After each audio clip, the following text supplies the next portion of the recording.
जय हिंद बच्चों, एक बार फिर से स्वागत है आपके अपने ही चैनल अनिल ट्यूटोरियल क्लासेस में। तो बच्चों, आज हम लोग क्लास 10 के थ्योरम नंबर 9 को देखेंगे बच्चों, जो कि हमारे भारतीय भवन में थ्योरम नंबर 9 के नाम से लिखा गया है और हमारे बीटीसी में 6.8 नंबर थ्योरम के नाम से यह जाना जाता है, जिसको हम लोग पाइथागोरस प्रमेय का विलोम भी कहते हैं। क्या कहते हैं बच्चों?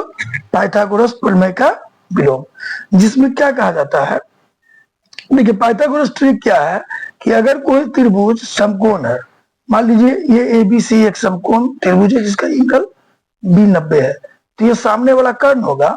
तो पाइथागोरस ट्रिक क्या कहता है कि ये जो कर्ण का स्क्वायर है एसी स्क्वायर, ये अन्य दो भुजा ए बी स्क्वायर और बी सी स्क्वायर के जोड़ के बराबर है। ये पाइथागोरस ट्रिक में कहा गया है। लेकिन हम लोगों को पढ़ना है पाइथागोरस ट्रिक का विलोम, जिसमें यह कहा गया है कि जो कर्ण का वर्ग है, ये कर्ण का वर्ग और अन्य दो भुजाओं के वर्गों का योग अगर बराबर हो, यानी कह रहा है क्या कि किसी त्रिभुज की एक भुजा का वर्ग यानी देख लीजिए एक भुजा है, मान लीजिए कोई एक त्रिभुज है, ठीक है, ये त्रिभुज है एबीसी, इसमें एक भुजा का वर्ग या आप पी क्यू आर मान लीजिए, कुछ भी मान लीजिए, पी क्यू आर ही मान लीजिए, ठीक है। इसमें एक भुजा का वर्ग, एक भुजा क्या है मेरा, ये ए सी है, इसमें पी आर है।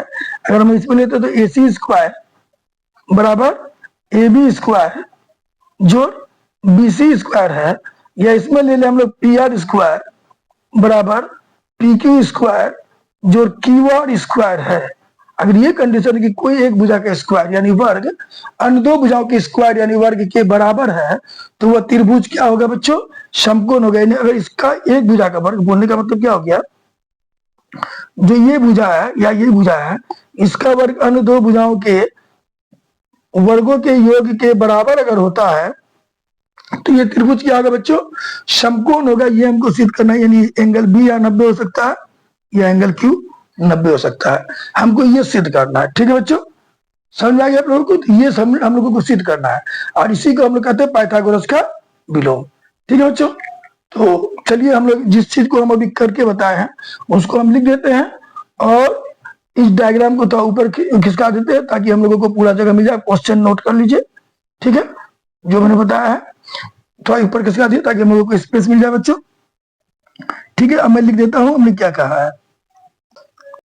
तो बच्चों देखिए मैंने क्या कहा, मैंने मान लिया कि ए बी सी एक त्रिभुज है बच्चों, जिसमें जो ये एसी भुजा है, ये एसी, ठीक है, ये एसी भुजा जो है ये एसी ए बी स्क्वायर, ये जो एसी स्क्वायर है, ये एसी भुजा का जो स्क्वायर है, ये अन्य दो भुजा ए बी और बी सी के स्क्वायर के बराबर है। ठीक है बच्चों, तो हमको क्या सिद्ध करना है? तो हमको सिद्ध करना है कि यह एक समकोण त्रिभुज है। वही मैंने यहाँ पर लिख दिया, वही चीज लिख दिया कि त्रिभुज एबीसी में ए सी स्क्वायर बराबर ए बी स्क्वायर जोड़ बी सी स्क्वायर, ये जो ए सी स्क्वायर है बच्चों ये बराबर है ए बी स्क्वायर और बी सी स्क्वायर का। यानी मैंने यहाँ इंडिकेट ये चीज नहीं किया कि मेरा कोई एंगल जो है 90 है, मैंने इस चीज को इंडिकेट नहीं किया है कि मेरा कोई एंगल 90 है, मैंने सिर्फ ये बता दिया कि जो ए सी स्क्वायर है वो ए बी स्क्वायर और बी सी स्क्वायर के बराबर है। तो हमको सिद्ध करना है कि ये कैसा त्रिभुज है? समकोण त्रिभुज है। यानी एबीसी में ए सी स्क्वायर बराबर ए बी स्क्वायर जो बी सी स्क्वायर है, तो हमें दिखाना है कि एबीसी एक समकोण त्रिभुज है। अब इसके लिए क्या करेंगे, ध्यान दीजिए, इसके लिए बगल में हम लोग एक और रचना बनाएंगे। ठीक है बच्चों, बगल में हम लोग एक रचना बनाएंगे जिसकी भुजा जो है, या इसको हम लोग ले लेते हैं पी क्यू आर, एक त्रिभुज बनाएंगे बगल में, एक त्रिभुज बनाया पी क्यू आर, ये एक अन्य त्रिभुज बनाया रचना में। रचना हम लोग क्या कर रहे हैं बच्चों? रचना यानी एक्स्ट्रा काम कर रहे हैं हम लोग। रचना क्या करना है? त्रिभुज पी क्यू आर खींचा, क्या खींचा? त्रिभुज पी क्यू आर खींचा। ये पी क्यू आर एक त्रिभुज बना। वो त्रिभुज कैसा बना है? वह त्रिभुज ऐसा बना है कि जो ए बी है इसका और ये जो पी क्यू है वह बराबर है, जिसमें क्या बराबर है बच्चों? जिसमें ए बी बराबर क्या है मेरा? पी क्यू है। त्रिभुज पी क्यू आर खींचा जिसमें जो मेरा ए बी बराबर दिखाया मैंने पी क्यू का, और बी सी बराबर क्या दिखाया मैंने? बी सी बराबर दिखाया क्यू आर का। बी सी बराबर क्या है? क्यू आर है। यानी बगल में हम लोगों ने एक त्रिभुज बनाया पी क्यू आर, क्या बनाया बच्चों? पी क्यू आर एक त्रिभुज बनाया, ठीक है बच्चों। इस त्रिभुज में हम लोगों ने क्या दिखाया कि इस त्रिभुज की जो भुजा पी क्यू है वह बराबर है ए बी का, और जो क्यू आर है वह बराबर है बी सी का। बस इसमें एक्स्ट्रा हम लोगों ने मान लिया कि इसका एंगल सी जो है वह 90 डिग्री है, यानी एंगल क्यू को हम लोगों ने सिर्फ एक्स्ट्रा माना। इसमें क्यू 90 क्यों नहीं मानेंगे? अगर 90 मान लेते हैं तो हम समकोण क्यों सिद्ध करेंगे? क्योंकि ऑलरेडी तो समकोण बन जाएगा ये, इसलिए उसको हम लोग 90 नहीं मानेंगे। हम लोग इसमें मानते हैं कि ये 90 है, इसका एक एंगल मान लिया 90 है। अब हमको दिखाना है कि इसका बी भी 90 है। अब वह तब दिखा पाएंगे जब हम इस दोनों त्रिभुज को क्या दिखा दे, सर्वांगसम दिखा दे, जो आप लोगों ने सर्वांगसम के नियम को 9 में पढ़ा है। एस एस एस क्या था, S S S, A S S, ठीक है, ये सब नियम जब हम पढ़े थे, इसी में से किसी एक नियम का यूज करके हम लोग इस दोनों त्रिभुज को क्या दिखा देंगे बच्चों, सर्वांगसम दिखा देंगे। यही हमारा लक्ष्य है। अगर हम सर्वांगसम दिखा देते बच्चों तो हमारा त्रिभुज क्या हो जाएगा, समरूप हो जाएगा। चलिए हम लोग देखते हैं, तो हम लोग क्या कर रहे हैं, अब प्रूफ में आते हैं। अब प्रूफ में क्या करना है, ध्यान से देखिए। प्रूफ में कर क्या रहे हैं, हम लोग ले लेते हैं त्रिभुज ए बी सी और त्रिभुज पी क्यू आर में। अब हम लोग इस त्रिभुज और इस त्रिभुज में ले रहे हैं बच्चों, और दोनों त्रिभुज में हम लोग क्या देख रहे हैं, अगर दोनों त्रिभुज में बात करें तो एक चीज तो हमको स्पष्ट रूप से दिखाई दे रहा है कि इसका ए बी जो है और इसका जो पी क्यू है वह बराबर है, कहां से, रचना से। तो हम लोग लिख देते हैं ए बी बराबर पी क्यू, कहां से लिया हम लोगों ने,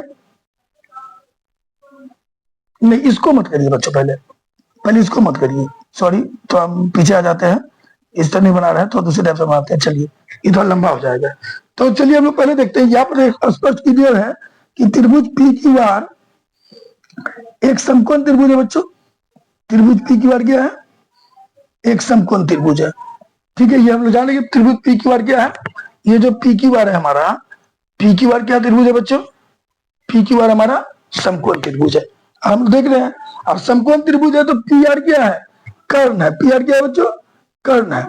और हम लोग पाइथागोरस का नियम पढ़ चुके हैं, जो पी आर स्क्वायर होगा, जो कर्ण स्क्वायर होगा, वह लंब स्क्वायर यानी पी क्यू स्क्वायर जो आधार square P R Q R square के बराबर होगा। क्योंकि जब ये समकोण त्रिभुज है, ये बात हम लोग क्लियर जान रहे हैं, तो 100% कर्ण स्क्वायर बराबर लंब स्क्वायर जो आधार स्क्वायर होगा, ठीक है बच्चों।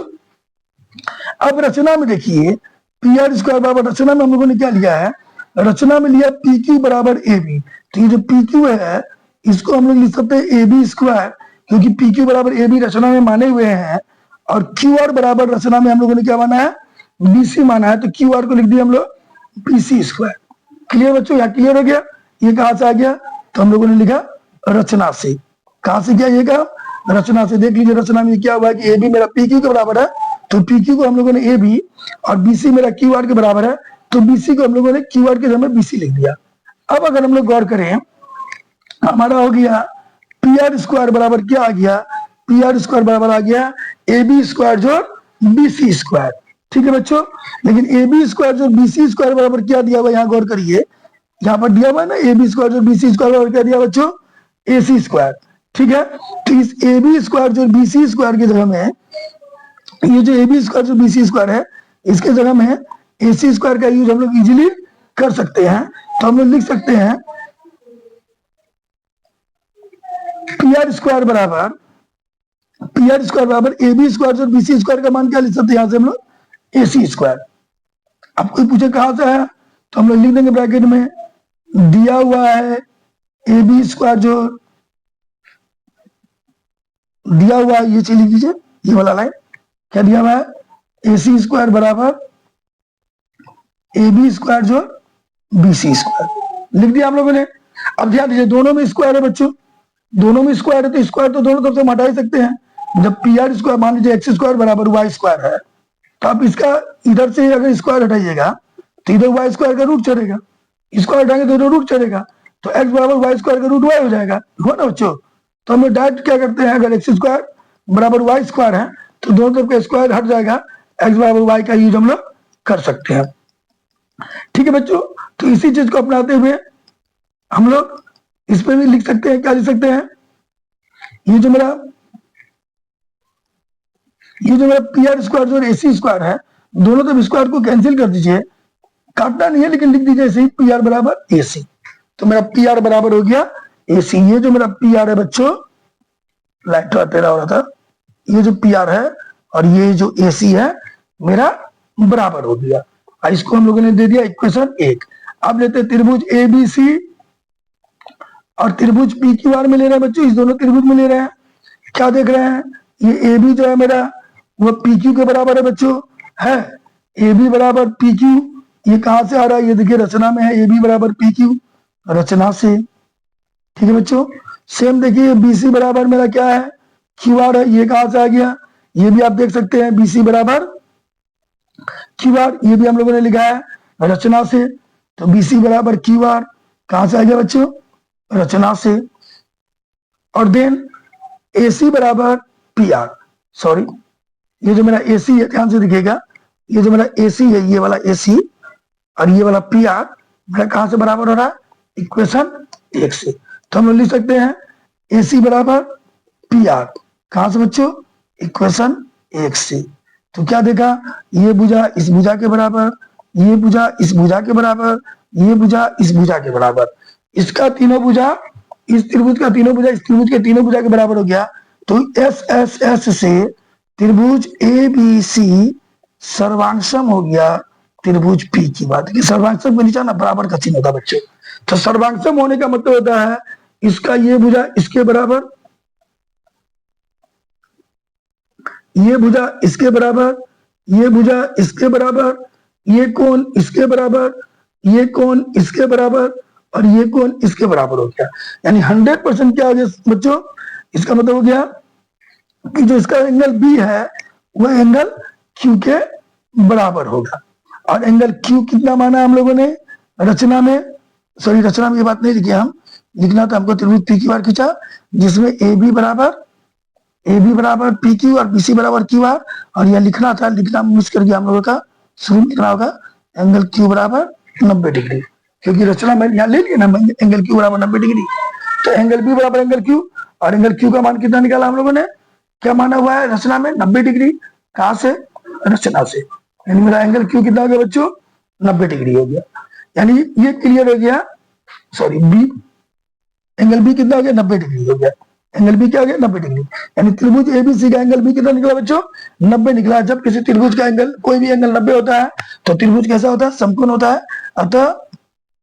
अतः त्रिभुज एबीसी एक समकोण त्रिभुज है बच्चों। ये हमारा क्लियर होता है, प्रूफ हो गया। ठीक है बच्चों, अगर ये वीडियो हम लोग, ये जो हम आपको समझा पाइथागोरस का विलोम, अगर ये अच्छा लगा बच्चों तो काइंडली हमारे चैनल को सब्सक्राइब, वीडियो को लाइक और शेयर कर दीजिएगा बच्चों, ताकि इसका फायदा ज्यादा से ज्यादा स्टूडेंट उठा सके। जय हिंद, जय भारत।